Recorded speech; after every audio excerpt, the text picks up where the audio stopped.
Hi everyone! If you've been on my Goodreads recently, you will notice that I read quite a few books in the month of January. I read about 7 books, and that's because I was very ill. I didn't really have time at all to read in January. I had mocks and revision and all of that not nice stuff, but I was actually ill for about a week and a half, bedbound, couldn't do any work.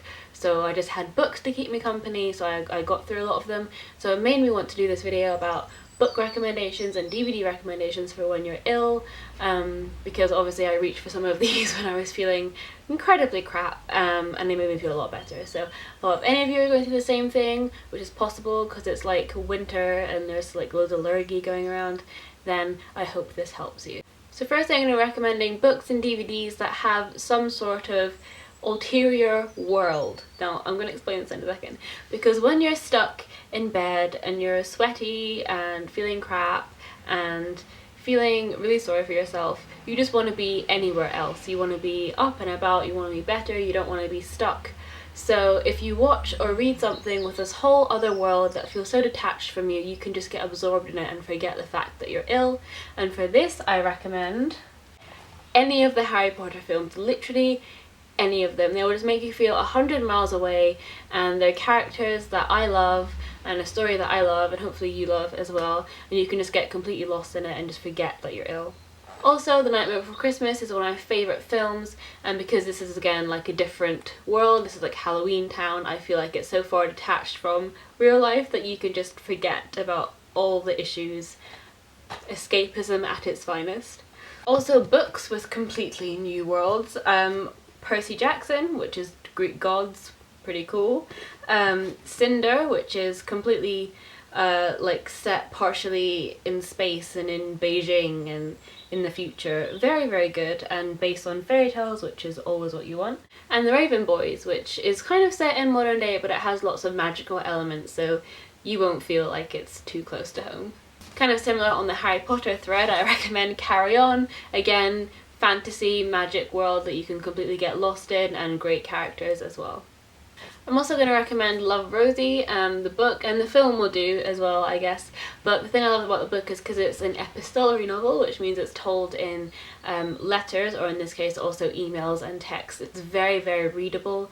It's kind of conversational language, so you can just read it and relax and just kind of get warped into this, you know, these relationships, and you don't really have to you know, keep track too much of what's going on. It's very easy to read and also really enjoyable.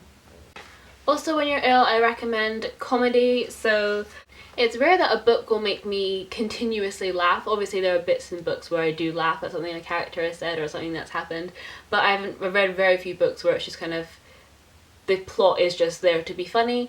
So I recommend these films, which I always just have me constantly laughing and will make you feel better.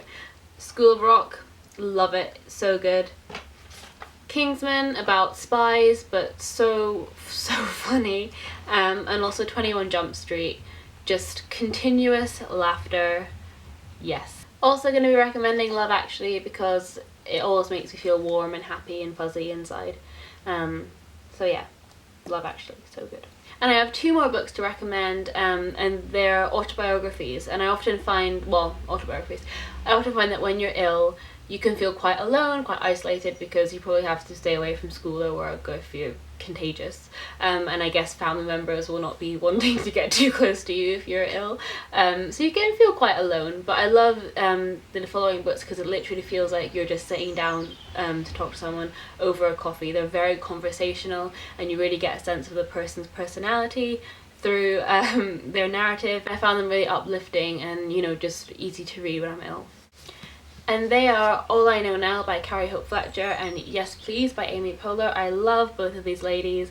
I think they're so inspirational, so hardworking. You can definitely learn a lot from them, and I love reading their books, their experiences. It literally feels like I'm sat down and chatting with them. And alternatively you can listen to the audiobooks, so it feels even more like they're chatting directly to you, and that will hopefully make you feel better. It definitely helped me.